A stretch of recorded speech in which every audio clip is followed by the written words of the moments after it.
ಆತ್ಮೀಯರೇ, ಎಲ್ಲರಿಗೂ ನಮಸ್ಕಾರ. ಇವತ್ತಿನ ತರಗತಿಯಲ್ಲಿ SSC GDಗೆ ಕೇಳಬಹುದಾದ ಕೆಲವು ಕರೆಂಟ್ ಅಫೇರ್ಸ್ ಕ್ವಶನ್ಗಳನ್ನ ನೋಡೋಣ. ಮೊದಲನೇ ಪ್ರಶ್ನೆ, 2025ರಲ್ಲಿ ಮೇಜರ್ ಧ್ಯಾನ್ ಚಂದ್ ಖೇಲ್ ರತ್ನ ಪ್ರಶಸ್ತಿಯನ್ನು ಈ ಕೆಳಗಿನವರಲ್ಲಿ ಯಾರಿಗೆ ಲಭಿಸಿತು?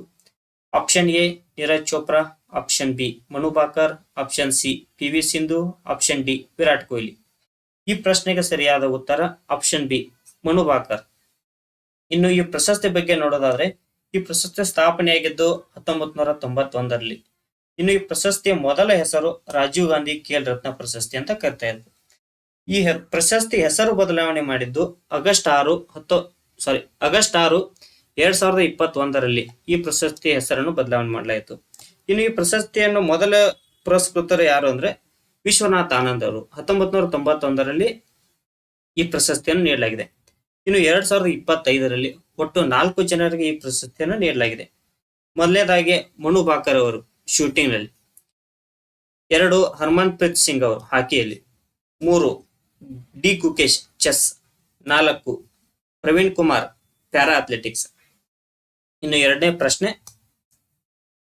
2026ರ ಏಷ್ಯನ್ ಗೇಮ್ಸ್ ಯಾವ ದೇಶದಲ್ಲಿ ನಡೆಯಲಿದೆ? Option A Bharat, option B Japan, option C America, option D China. ಈ ಪ್ರಶ್ನೆಗೆ ಸರಿಯಾದ ಉತ್ತರ ಆಪ್ಷನ್ ಬಿ ಜಪಾನ್. ಇನ್ನು ಈ 2026ರಲ್ಲಿ ನಡೆಯಲಿರುವ ಏಷ್ಯನ್ ಗೇಮ್ಸ್ ಬಗ್ಗೆ ನೋಡೋದಾದ್ರೆ, ನಡೆಯುವ ಸ್ಥಳ ಜಪಾನ್. ಎಷ್ಟನೇ ಆವೃತ್ತಿ ಅಂದ್ರೆ 20ನೇ ಆವೃತ್ತಿ. ಇನ್ನು ಈ ಗೇಮ್ಸ್ ನ ಮೋಟೋ ಏನಂದ್ರೆ ಇಮ್ಯಾಜಿನ್ ಒನ್ ಏಷ್ಯಾ. 2022ರಲ್ಲಿ ನಡೆದಿರ್ತಕ್ಕಂಥ 19ನೇ ಆವೃತ್ತಿ ಚೀನಾದಲ್ಲಿ ನಡೆಯಿತು. ಮೂರನೇ ಪ್ರಶ್ನೆ ನೋಡೋದಾದ್ರೆ, 2026ರ ICC ಮಹಿಳಾ T20 ವಿಶ್ವಕಪ್ ಯಾವ ದೇಶದಲ್ಲಿ ನಡೆಯಲಿದೆ? Option A Bharat, option B England, option C Japan, option D UAE. ಈ ಪ್ರಶ್ನೆಗೆ ಸರಿಯಾದ ಉತ್ತರ ಆಪ್ಷನ್ ಬಿ ಇಂಗ್ಲೆಂಡ್. ನಾಲ್ಕನೇ ಪ್ರಶ್ನೆ, 2025ರ ಅರ್ಜುನ ಪ್ರಶಸ್ತಿಯನ್ನು ಎಷ್ಟು ಕ್ರೀಡಾಪಟುಗಳಿಗೆ ನೀಡಲಾಯಿತು? Option A 28, option B 30, option C 32, option D 35. ಈ ಪ್ರಶ್ನೆಗೆ ಸರಿಯಾದ ಉತ್ತರ ಆಪ್ಷನ್ ಸಿ 32 ಜನರಿಗೆ ಈ ಪ್ರಶಸ್ತಿಯನ್ನು ನೀಡಲಾಗಿದೆ. ಇನ್ನು ಅರ್ಜುನ್ ಪ್ರಶಸ್ತಿ ಬಗ್ಗೆ ನೋಡೋದಾದ್ರೆ, ಅರ್ಜುನ್ ಪ್ರಶಸ್ತಿ ಸ್ಥಾಪನೆಯಾಗಿದ್ದು 1961ರಲ್ಲಿ. ಇನ್ನು ಈ ಪ್ರಶಸ್ತಿಯನ್ನು ಅತ್ಯುನ್ನತ ಕ್ರೀಡಾ ಪ್ರಶಸ್ತಿ ಅಂತ ಕರಿತಿದ್ರು. ಯಾವಾಗ 1991ರಲ್ಲಿ ಕರಿತಾ ಇದ್ರು.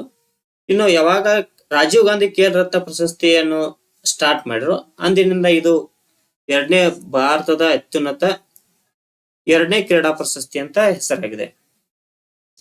ಇನ್ನು ಇದಕ್ಕೆ ಏನೇನು ಅರ್ಹತೆ ಇರ್ತಾವ ಅಂದ್ರೆ, ಕೊನೆಯ 4 ವರ್ಷಗಳಲ್ಲಿ ಅಂತಾರಾಷ್ಟ್ರೀಯ ಮಟ್ಟದಲ್ಲಿ ಉತ್ತಮ ಪ್ರದರ್ಶನ ಮಾಡಿರ್ಬೇಕು, ನಾಯಕತ್ವ, ಕ್ರೀಡಾ ಮನೋಭಾವ, ಶಿಸ್ತು, ಇವೆಲ್ಲ ಅರ್ಹತೆಯನ್ನ ಪರಿಗಣಿಸಿ ಪ್ರಶಸ್ತಿಯನ್ನು ನೀಡಲಾಗುತ್ತೆ.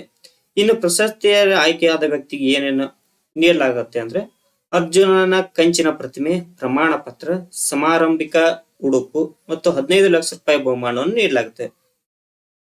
ಮುಂದಿನ ಪ್ರಶ್ನೆ, 2025ರಲ್ಲಿ ಒಟ್ಟು ಎಷ್ಟು ಜನರಿಗೆ ಪದ್ಮ ಪ್ರಶಸ್ತಿಗಳನ್ನು ನೀಡಲಾಯಿತು? Option A 120, option B 128, option C 139, option D 150. ಈ ಪ್ರಶ್ನೆಗೆ ಸರಿಯಾದ ಉತ್ತರ 139 ಜನರಿಗೆ ಈ ಪ್ರಶಸ್ತಿಯನ್ನು ನೀಡಲಾಗಿದೆ. ಇನ್ನು ಈ ಪದ್ಮ ಪ್ರಶಸ್ತಿಗಳ ಬಗ್ಗೆ ನೋಡೋದಾದ್ರೆ, ಈ ಪದ್ಮ ಪ್ರಶಸ್ತಿಗಳನ್ನು 1954ರಲ್ಲಿ ಸ್ಟಾರ್ಟ್ ಮಾಡಲಾಯಿತು. ಒಟ್ಟು 3 ವಿಧಗಳು. ಮೊದಲನೇದಾಗಿ ಪದ್ಮವಿಭೂಷಣ, ಪದ್ಮಭೂಷಣ, ಮೂರನೇದು ಪದ್ಮಶ್ರೀ. ಇನ್ನು 2025ರಲ್ಲಿ ಒಟ್ಟು 139 ಜನರಿಗೆ ಈ ಪ್ರಶಸ್ತಿಯನ್ನು ನೀಡಲಾಗಿದೆ. ಅದರಲ್ಲಿ ಪದ್ಮವಿಭೂಷಣ 7, ಪದ್ಮಭೂಷಣ 19, ಪದ್ಮಶ್ರೀ 113 ಜನರಿಗೆ ಈ ಪ್ರಶಸ್ತಿಯನ್ನು ನೀಡಲಾಗಿದೆ. ಹಾಗೆ ಈ ಪ್ರಶಸ್ತಿಯಲ್ಲಿ ಆಯ್ಕೆಯಾದವರಲ್ಲಿ 23 ಜನ ಮಹಿಳೆಯರು, 13 ಮರಣೋತ್ತರ ಪ್ರಶಸ್ತಿಗಳು ಹಾಗೂ 10 ವಿದೇಶಿಯರಿಗೆ ಈ ಪ್ರಶಸ್ತಿಯನ್ನು ನೀಡಲಾಗಿದೆ. ಇಷ್ಟು ಇವತ್ತಿನ ಪ್ರಶ್ನೆಗಳು. ವಿಡಿಯೋ ನೋಡಿದ್ದಕ್ಕಾಗಿ ಧನ್ಯವಾದಗಳು.